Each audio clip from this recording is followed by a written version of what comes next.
চলে এসেছি নন্দাদেবী মন্দিরে। এই হচ্ছে মন্দিরের গেট। সিঁড়ি ভেঙে উপরে উঠতে হয়। চলুন যাওয়া যাক, দর্শনটা সেরেই আসি আর আপনাদেরও দর্শন করিয়ে দিই।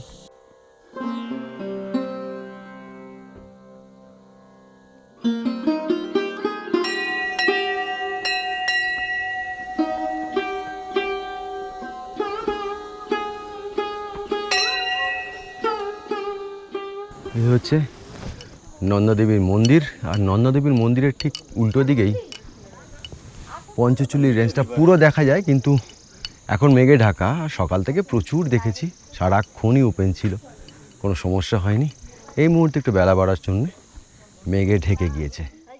৭,৫০০ ফুট উচ্চতায় নন্দাদেবী মন্দির এখানকার বাসিন্দাদের কাছে এক পবিত্র স্থান। নন্দাদেবী আদতে দুর্গার আরেক রূপ।